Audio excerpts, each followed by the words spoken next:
भारतवर्ष के विशाल इतिहास में अनेकों शक्तिशाली राजा महाराजा हुए हैं। मैं M.K. भारद्वाज मेरे चैनल के माध्यम से उन सभी राजाओं के जीवन की महत्वपूर्ण बातें, उनकी उपलब्धियां, युद्ध कौशल और उनकी शासन व्यवस्था को एक एक करके विस्तृत कर रहा हूं। अगर अब तक आपने मेरा चैनल सब्सक्राइब नहीं किया है तो कर लीजिए।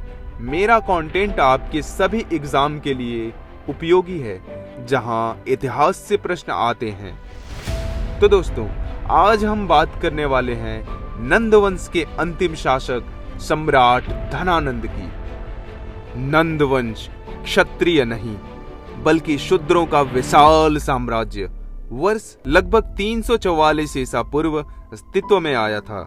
सम्राट महापद्मनंद मगध में शिशुनाग वंश का विनाश करके नंद वंश की स्थापना किया।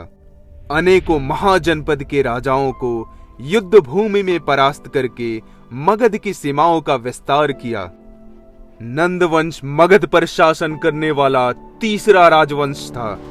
महापद्मनंद अत्यंत ही प्रतापी सम्राट थे, जिन्होंने चक्रवर्ती सम्राट अशोक से पहले कलिंग पर विजय प्राप्त किया था और जीनसेन की मूर्ति को उठाकर मगध लाया। कलिंग में कृषि के विकास के लिए नहर का निर्माण करवाया।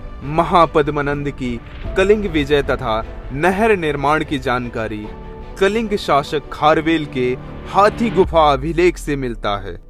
चक्रवर्ती सम्राट महापद्मनंद के बाद उनके 8 पुत्रों ने मगध पर शासन किया था, जिसमें से एक धनानंद भी थे, जो कि इतिहासकारों द्वारा नंद वंश के अंतिम शासक कहे जाते हैं। नंद वंश में कुल 9 राजा हुए, जिन्होंने 344 ईसा पूर्व से 322 ईसा पूर्व तक 22 वर्षों तक मगध पर शासन किया। इसीलिए नंद वंश को नवनंद के नाम से भी जाना जाता है। वैसे तो इनका शासन बहुत छोटे समय के लिए था, लेकिन इनके कारनामे उतने ही बड़े थे। इसीलिए इतिहास में नंद वंश इतना विस्तृत और विख्यात हुआ। धनानंद के बारे में इतिहासकारों ने स्पष्ट किया कि धनानंद धन का अत्यंत लोभी, अत्याचारी, एक विलासी शासक था। उसने सभी छोटी छोटी वस्तुओं पर अधिक से अधिक कर लगाया था। यहाँ तक कि शमशान घाट में व्यक्ति के अंतिम संस्कार के लिए आवश्यक लकड़ियों पर भी कर लगाया था। इसीलिए प्रजा के मन में धनानंद को लेकर घृणा और असंतोष भरा पड़ा था। मगध की प्रजा बहुत ही दुखी थी।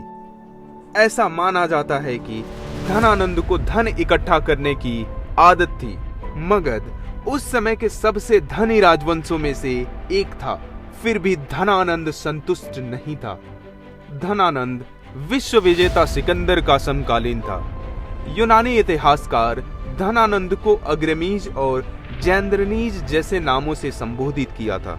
आचार्य चाणक्य, जिनको हम इतिहास में विष्णुगुप्त और कौटिल्य जैसे नामों से जानते हैं, दुनिया के सबसे पुरानी यूनिवर्सिटी तक्षशिला के प्राचार्य हुआ करते थे। उसी समय सिकंदर दुनिया को जीतने निकला था।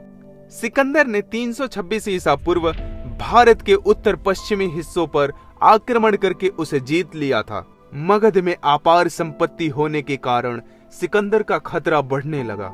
इसलिए आचार्य चाणक्य धनानंद से मिलकर उसे सचेत कर रहे थे, लेकिन धनानंद गुस्सा हो जाता है, ये सोचकर कि उसने मेरा अपमान किया है, ये मुझे सिखा रहा है कि शासन कैसे करना है, मुझे आदेश दे रहा है किस तरह शत्रु के आक्रमण का सामना करना है।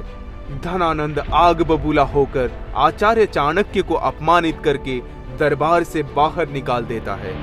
वहीं आचार्य चाणक्य ने प्रतिज्ञा लिया था, मैं तुम्हारे कुल का नाश कर दूंगा, मैं तुम्हारे शासन को समाप्त कर दूंगा और एक अच्छे शासन की स्थापना करूंगा।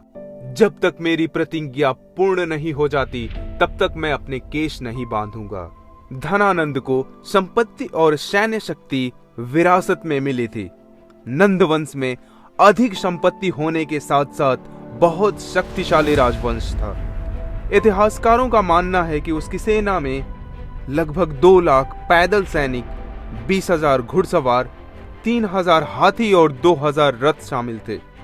यही कारण था जो सिकंदर की सेना ने उत्तर भारत के कुछ हिस्से को जीतने के बाद भी मगध पर आक्रमण करने से मना कर दिया था। युद्ध के लिए ब्यास नदी को पार करना था, लेकिन सिकंदर अपनी सेना लेकर वापस लौट गया। आचार्य चाणक्य अपनी प्रतिज्ञा को पूरी करने के लिए चंद्रगुप्त मौर्य से मिलते हैं। उनकी प्रतिभा को देखते हुए प्रभावित और प्रफुल्लित हो जाते हैं। चंद्रगुप्त मौर्य को एक शक्तिशाली सम्राट बनने का प्रशिक्षण देते हैं और एक दिन ऐसा आता है जब चंद्रगुप्त मौर्य ने धनानंद को युद्ध भूमि में परास्त करके उसे मौत के घाट उतार दिया। वर्ष 322 ईसा पूर्व धनानंद की मृत्यु के साथ ही नंद वंश भी समाप्त हो जाता है। आचार्य चाणक्य की प्रतिज्ञा को पूरी करते हुए चंद्रगुप्त मौर्य ने मौर्य वंश की स्थापना किया। आइए कुछ महत्वपूर्ण तथ्यों को जान लेते हैं जो अक्सर परीक्षाओं में पूछे जाते हैं। नंद वंश की स्थापना सम्राट महापद्मानंद ने 344 ईसा पूर्व में किया था। धनानंद की मृत्यु के साथ ही वर्ष 322 ईसा पूर्व नंद वंश का भी अंत हो गया। भारतवर्ष का प्रथम चक्रवर्ती सम्राट अशोक नहीं बल्कि महापद्मानंद थे। नंद वंश के शासक शूद्र थे। नंद वंश के बाद में मौर्य वंश की शुरुआत हुई। सिकंदर ने धनानंद के कार्यकाल में ही भारत पर आक्रमण किया था। नंद वंश को नवनंद भी कहा जाता है। नंद वंश का अंत सम्राट चंद्रगुप्त मौर्य ने किया था। तो दोस्तों, इस वीडियो में यहीं तक। अगले वीडियो में हम जानेंगे आचार्य चाणक्य पंडित के बारे में। अगर ये वीडियो आपको पसंद आया हो तो like it and do subscribe my channel. फिर मिलेंगे अगले वीडियो में, तब तक के लिए नमस्कार।